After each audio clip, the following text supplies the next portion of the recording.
এজন অধ্যক্ষ হিচাপে 5 বছৰ সফলভাৱে কাৰ্যকাল পৰিচালনা কৰাৰ পিছত তেওঁক মানে একেধাৰেৰে মানে একদম দুৰ্নীতিত নিমজ্জিত এগৰাকী ব্যক্তি এনেকুৱা ধৰণৰ সজাবলৈ যোৱাটো কিন্তু সমীচীন নহয়।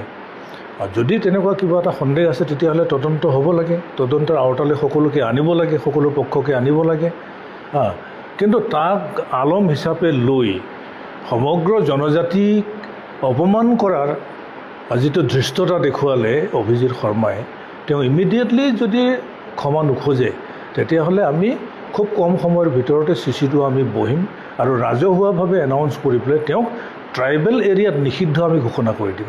অসম বিধানসভাৰ অধ্যক্ষ থকাৰ কাৰণে যদি এইটো চোৱা লাগিছে আৰু সেইটোক শুদ্ধিকৰণৰ কথাটো যদি অভিজিৎ শৰ্মাই ক'বলৈ বিচাৰিছে তেতিয়াহ'লে তেওঁ প্ৰথমেই আমি ক'ব লাগিব, ট্ৰাইবেল সংঘ বা CC2R ফালৰ পৰা আমি তেওঁক ক'ব লাগিব যে তেওঁ অসমৰ ইতিহাসটো নাজানে, অসমৰ ইতিহাস তেওঁ অধ্যয়ন কৰা নাই। তেওঁ আমি এটা এডভাইচ তেওঁক কৰিব খোজোঁ যে যতীন্দ্ৰ কুমাৰ বুঢ়াগোহাঁই তেখেতে এখন কিতাপ লিখিছিলে অসমৰ সমাজ আৰু সংস্কৃতি, সেই কিতাপখন তেওঁ অধ্যয়ন কৰক। বাকী কথাখিনি মই পিছৰ পৰ্যায়ত মই কৈ আছোঁ। প্ৰথমতে তেওঁ সেই কিতাপখন অধ্যয়ন কৰক, বাদ বাকী কিতাপ তেওঁ অধ্যয়ন কৰে নকৰে আমি নাজানো।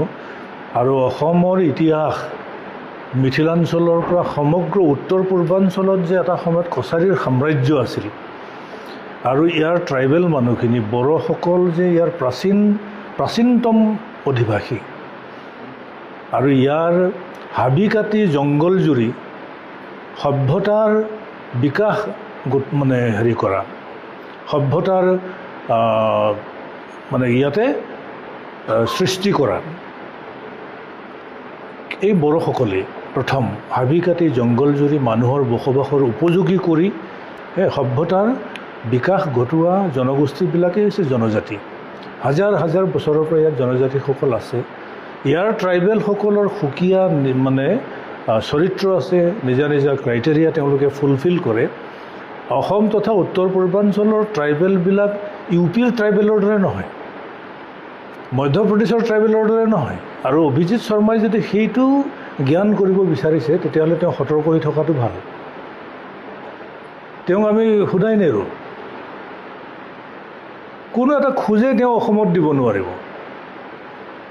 অসমখনত আজি যদিও আমি 15%, কিন্তু 27 যিটো চেঞ্চাছ হ'বলৈ গৈ আছে লোকপিয়ল, তাত আপোনালোকে দেখিব অলমষ্ট 20% এবৰিজিনেল ট্ৰাইবেল মানুহ ইয়াতে আছে, বসতি আছে। তেওঁ এটা খোজো দিব নোৱাৰিব। আকৌ তেওঁ যদি ব্ৰাহ্মণ্যবাদটোক টানি আনিব বিচাৰিছে, অস্পৃশ্য হিচাপে আমাক গণ্য কৰিব বিচাৰিছে, তেতিয়াহ'লে তেওঁ সাৱধান হোৱাটো ভাল। গুৱাহাটী তেওঁ এখোজো তেওঁ আগুৱাব নোৱাৰিব, তেওঁ গোটেই নাকাবন্দী কৰি দিয়া যাব। অসমৰ কোনো ট্ৰাইবেল এৰিয়াত অভিজিৎ শৰ্মাই খোজ দিব নোৱাৰিব, এনেকুৱা ব্যৱস্থা আমি কৰি পেলাব পাৰোঁ।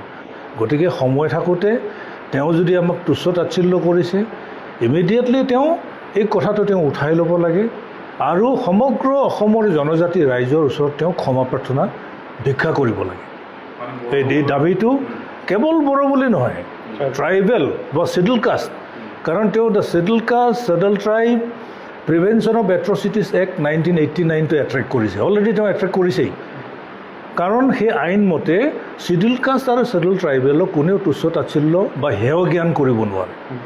আৰু অসম বিধানসভাৰ এগৰাকী অধ্যক্ষক উদ্দেশ্যি পেলাই সমগ্ৰ SC আৰু STক তেওঁ যেনেকৈ তুচ্ছ তাচ্ছিল্য কৰিছে, এইটো অত্যন্ত দুৰ্ভাগ্যজনক আৰু গৰিহণাযোগ্য।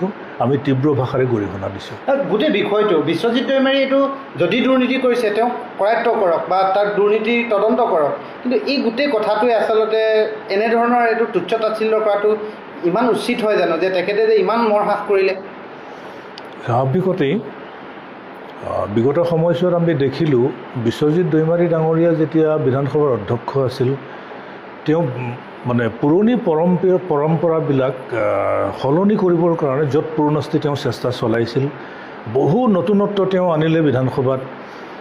MLA সকলৰ কাৰণে বিভিন্ন ধৰণৰ সুবিধা বা লাইব্ৰেৰীৰ পৰা আদি কৰি এছেম্বলি হল নতুনকৈ নিৰ্মাণ কৰা হ'ল আৰু প্ৰদূষণ মুক্ত কৰিবৰ কাৰণে তেওঁ বেটাৰী চালিত গাড়ী কিছুমানো যোগান ধৰিলে আৰু তেওঁ তেতিয়া সংবাদ মাধ্যম বা অসম চৰকাৰে বাহ লৈছিলে।